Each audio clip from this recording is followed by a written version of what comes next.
Jadi untuk hari ini kita mau update dari pencapaian di sektor otomotif dan juga apa dinamika yang terjadi seputar corporate action yang terjadi. Next slide. Jadi kalau misalnya kita bisa review sedikit pencapaian kinerja penjualan daripada sepeda motor sampai dengan 7 bulan pertama di tahun 2023 ini, memang secara month on month di bulan Juli itu ada penurunan sekitar 4% month on month. Itu disebabkan oleh peluncuran dari produk baru yang sebenarnya cenderung minim dan juga pengaruh daripada investor atau pelanggan customer yang cenderung wait and see. Karena di bulan Agustus itu ada pameran besar yaitu Gaikindo International Auto Show. Dan tapi secara kumulatif dalam periode 7 bulan pertama tahun 2023 ini masih ada pertumbuhan yang cukup robust sekitar 43% year on year. Next slide. Jadi mungkin kalau kita melihat pencapaian daripada penjualan sepeda motor sampai dengan Juli 2023 ini, kita masih mempertahankan proyeksi awal bahwa akan ada sekitar 7 juta unit yang akan terjual di tahun ini, sehingga merepresentasikan sekitar 34% pertumbuhan secara year on year. Dan ini pencapaian selama 7 bulan ini juga masih cukup sejalan dengan estimasi kita sebelumnya. Next slide. Bagaimana dengan industri kendaraan bermotor yang roda 4 mobil? Kita lihat di sini memang hampir sama karena di bulan Juli terutama itu ada penurunan karena produk-produk baru yang diluncurkan itu tidak begitu banyak karena para produsen masih menunggu untuk diselenggarakannya pameran Gias di bulan Agustus. Sehingga kita lihat di bulan Agustus itu ada banyak peluncuran produk baru selama pameran yang nanti juga akan kita bahas.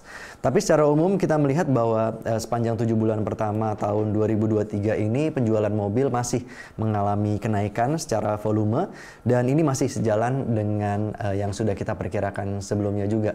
Dan yang menarik di sini adalah pangsa pasar daripada Astra International itu mampu untuk bertumbuh dengan cukup signifikan. Dari hanya sekitar 54,8% di 7 bulan pertama tahun 2022 tahun lalu, di 7 bulan pertama tahun 2023 ini berhasil tumbuh menjadi 55,7% pangsa pasarnya, sehingga menguasai. Dan ini disebabkan juga oleh penjualan di merek-merek Toyota, Daihatsu yang cukup resilient. Kita lihat di tengah persaingan yang semakin ketat justru. Next slide. Nah, bagaimana dengan takeaways daripada pameran Gaikindo Indonesia International Auto Show atau GIAS yang diselenggarakan tanggal 10 sampai 20 Agustus kemarin? Jadi kita melihat sebenarnya ada beberapa merek-merek baru terutama dari Tiongkok yang hadir terutama membawakan produk-produk mobil listrik. Dan namun kita melihat meskipun harganya cukup terjangkau ya, tapi kita melihat ke depannya ini belum menjadi suatu ancaman yang cukup berarti bagi pangsa pasarnya Astra dan juga produk-produk Astra yang lainnya yang kita lihat sudah menguasai pangsa pasar sekitar 55 sampai dengan 56%, bahkan juga mungkin bisa mencapai 57% di akhir tahun ini. Tapi kita melihat beberapa merek-merek seperti misalnya Citroen yang dibawa oleh Indomobil dan juga Neta yang dibawa oleh Indomobil ini juga memiliki pricing range yang menurut kita cukup affordable untuk segmen konsumen yang menengah, karena sekarang ini kan jarak antara harga jual untuk misalnya Wuling REV dengan Hyundai Ioniq itu masih terlalu jauh, sehingga di tengah-tengahnya kita melihat ada beberapa merek baru seperti Citroen dan juga Neta yang menurut kita ini akan bisa menjadikan pasar mobil listrik di Indonesia ini bisa lebih affordable ke depannya. Next slide. Jadi bagaimana dengan peluncuran produk baru di segmen roda 2, terutama kendaraan listrik motor yang roda 2, sepeda motor roda 2. Di pameran ini juga diluncurkan perdana untuk pertama kalinya secara resmi adalah seri dari Honda IM1. Honda IM1 ini memiliki setelah diluncurkan memiliki tanggapan yang beragam dari konsumen karena dipandang spesifikasinya itu terlalu rendah. Untuk harga sekitar 40 juta sampai dengan 45 juta hanya mencapai kecepatan maksimum itu sekitar 45 km per jam.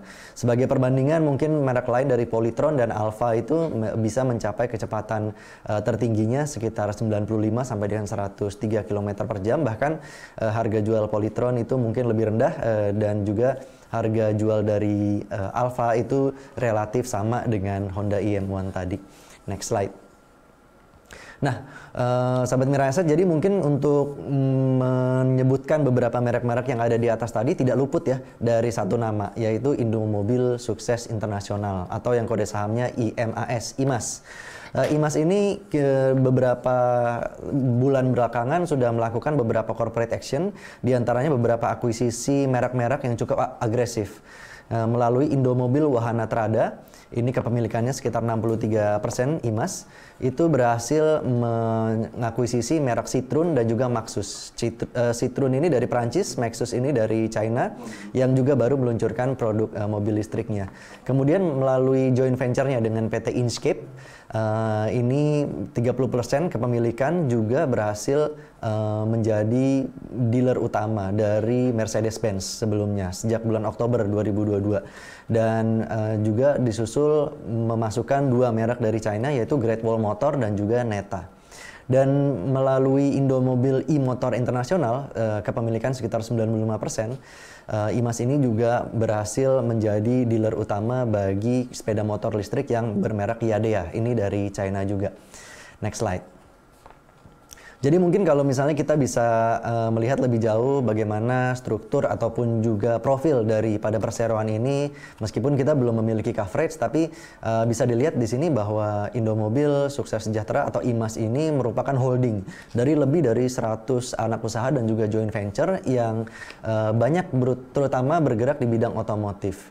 Dan ini juga memiliki jaringan sekitar 300 dealer, juga 8.000 point of after sale service. Namun suatu hal yang menarik kita lihat di sini, meskipun kontribusi revenue itu cukup besar dari segmen otomotif lebih dari 66%, tapi secara net profit kontribusi terbesar sebenarnya lebih dari 50% adalah dari segmen yang namanya financial service, jasa keuangan, car rental atau sewa kendaraan, sewa mobil, dan juga logistik.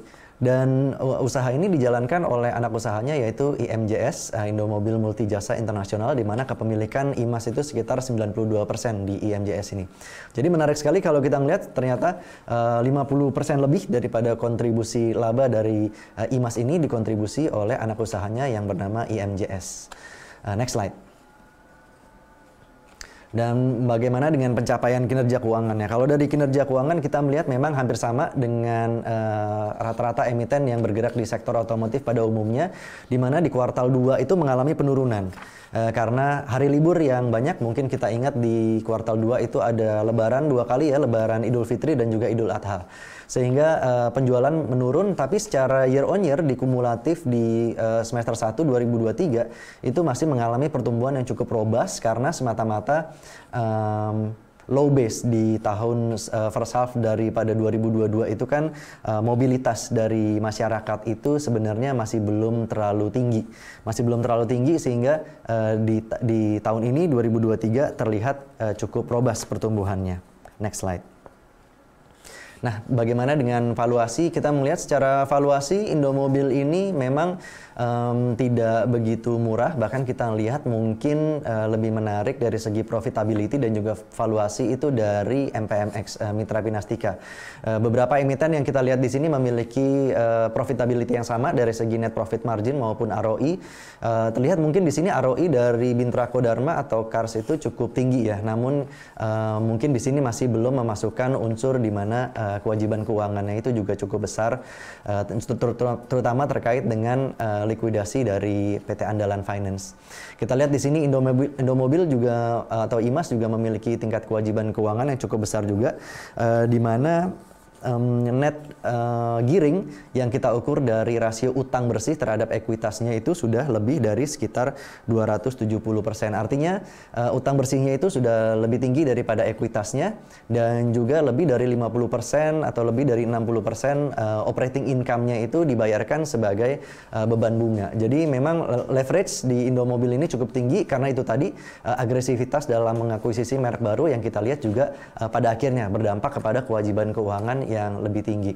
Jadi di sini beberapa dari sektor yang sama kita lihat mungkin masih lebih menarik MPMX karena balance sheet-nya yang cukup kuat, cukup sehat, di mana kewajiban keuangan itu relatif cukup minim dibandingkan dengan porsi cash-nya yang sudah cukup besar, membagikan dividen juga cukup besar setiap tahunnya. Next slide. Nah, jadi kesimpulannya kita masih merekomendasikan rating yang overweight untuk sektor otomotif Indonesia secara keseluruhan.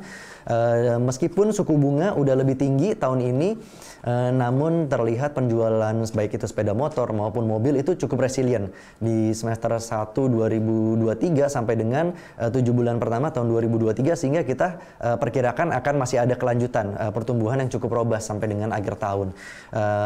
Coverage daripada sektor otomotif kita sampai sekarang ini masih di Astra International. Kita melihat masih cukup layak untuk disematkan rating trading buy, dan kita melihat di sini secara valuasi juga masih cukup murah semata-mata karena profitability-nya juga lebih tinggi dan balance sheet-nya juga lebih sehat, dan secara integrasi bisnis juga memiliki keterkaitan satu sama lain dengan lini bisnis yang lainnya yang kita lihat bisa lebih bermanfaat untuk perseroan bisa meningkatkan ekspansinya ke depan lagi dengan capex yang cukup bisa affordable karena neracanya juga cukup lebih kuat mungkin dibandingkan dengan Indomobil dan lain-lainnya yang tingkat leverage-nya sudah lebih tinggi.